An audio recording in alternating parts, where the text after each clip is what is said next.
Sometimes in 2021, PRD gave me 25 million to purchase high-end motorcycles for Sarah's use while she is in Metro Manila and other ordinary motorcycles for our group operations.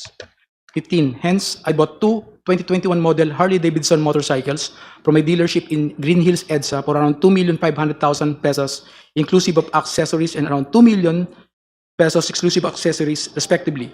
Both Harley-Davidson motorcycles were placed under the name of my son. I also purchased two 2021 model Ducati motorcycles from a dealership in Katipunan, Quezon City for around 3,500,000 pesos and around 2,300,000 pesos, respectively.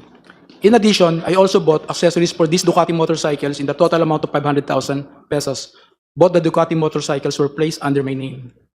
17. Lastly, I also purchased 7 Yamaha NMAX motorcycles for the operation of Initiative for Social Justice Innovation and Progress Pilipinas, or ISIP Pilipinas. The remaining money was distributed to my colleagues in ISIP Pilipinas. 18. All purchases of these motorcycles, including the aforementioned accessories, were paid in cash using the money given to me by PRRD. Custom magnetic lifter transaction with Attorney Manscarpio. Sometime in 2017 or 2018, PRRD told me to assist the husband of Sarah, Attorney Manasseh Manscarpio, regarding a problem with the Bureau of Customs. However, no specific details were provided by PRRD. Thereafter, Attorney Mans called me. We later decided to meet in front of a coffee shop in Burgos Circle in Bonifacio Global City, Taguig City. During our conversation, he asked me to assist in facilitating the release of what he called construction equipment, which was plugged and confiscated by the Bureau of Customs. Attorney Mans gave me a contact person, a female lawyer, to coordinate with it regarding the BOC problem. After 2 days, I went to the BOC to meet the female lawyer to discuss the release of construction equipment. This time, I learned that the construction equipment was actually magnetic lifters. The same were confiscated because it contained a large amount of shabu. However, the female lawyer informed me that it was difficult to release the same because it was a hot item. 22.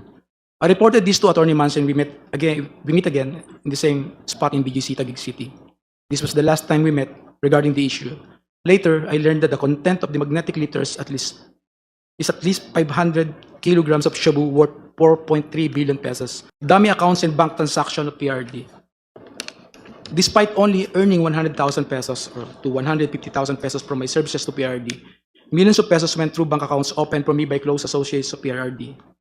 I admit that during PRD's term as president, I served as a dummy for the transfer of large amount of money.